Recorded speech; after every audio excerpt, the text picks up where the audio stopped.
पौराणिक कथा के अनुसार एक बार जब भगवान शिव कैलाश पर थे तब माँ पार्वती जी ने भगवान शिव से पूछा कि आप गले में हमेशा ये मुंडन की माला क्यों धारण कर रखते हो। तब महादेव ने माँ पार्वती से कहा कि ये मुंड माला जितनी बार भी आप जन्म लेती हो और मृत्यु को प्राप्त हो जाती हो तो इस माला का मुंड बढ़ जाता है। यह सुनकर माता पार्वती जी को बहुत आश्चर्य हुआ। उन्होंने महादेव को कहा, हे प्रभु आप अमर हो, मैं क्यों नहीं हूँ। भगवान शिव तो बोले भाले हैं।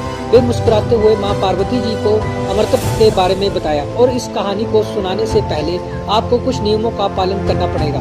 माँ पार्वती जी ने कहा, जो आज्ञा प्रभु। भगवान शिव बोले, कथा सुनने के लिए सबसे पहले आपको जागते रहना है और बीच बीच में हुंकारे देते रहना है, क्योंकि इस कथा को सुनाते समय मेरी आंखें बंद रहेंगी। और भगवान शिव ने अमरत्व कहानी को सुनाने के लिए एकांत गुफा जगह पर इस कहानी को सुनाने को कहा, क्योंकि कोई अन्य जीव प्राणी जो भी इस कथा को सुन लेगा वो सदा सदा के लिए अमर हो जाएगा। अतः भगवान शिव माँ पार्वती जी की कथा सुनने के लिए कैलाश से दूर एक गुफा में ले गए, जिसे पौराणिक कथाओं के अनुसार आप सभी अमरनाथ के नाम से जानते हैं।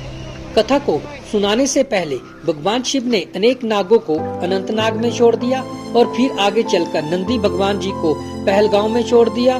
चंदनबाड़ी में भगवान शिव ने चंद्रमा को शीश से उतारकर चंदनबाड़ी में छोड़ दिया। पिस्सू घाटी में पिस्सू नाम कीड़े को भी छोड़ दिया।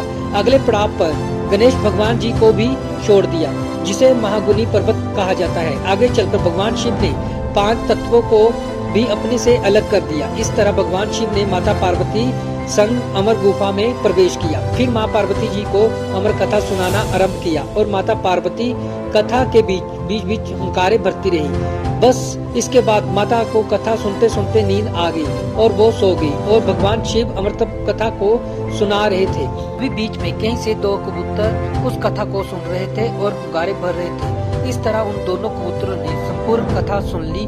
कथा संपूर्ण होने के बाद भगवान शिव ने जब आंखें खोलकर ध्यान माता पार्वती की ओर किया तो वो सो रही थी। भगवान शिव ने देखा और सोचा फिर हुंगारे कौन भर रहा था। तभी भगवान शिव की नजर दोनों कबूतर पर पड़ी और उन्हें मारने के लिए आगे बढ़ी और बोले, तुम्हें मेरे क्रोध से कोई नहीं बचा सकता, तुम्हें इसका दंड अवश्य मिलेगा। तभी दोनों कबूतर ने भगवान भोलेनाथ से क्षमा मांगी, हमें क्षमा कर दे, अनजाने में भूल से अमरनाथ कथा सुनने की भूल की। यदि आप हमें मार दोगे वो अमर कथा होने की कथा झूठी हो जाएगी। इस पर माता पार्वती जी ने कहा कि हे प्रभु, इन दोनों की इसमें कोई गलती नहीं है, मैं ही गहरी निद्रा में सो गई, मैंने आपकी आज्ञा का पालन नहीं किया, इसलिए इन दोनों को क्षमा कर दे। पर भगवान शिव जानते थे कि अनजाने में ही सही, पर इन कबूतरों ने अमर कथा को सुन लिया था, इसलिए वो अब अमर हो चुके थे। इसलिए भगवान शिव ने उनको क्षमा किया और जीवित छोड़ दिया। और वो दोनों कबूतर के दर्शन आज भी अमरनाथ गुफा में भक्तों को होते हैं। तब से यह गुफा अमरतत्व की साक्षी होगी और अमरनाथ बाबा बर्फानी के नाम से प्रसिद्ध होगी।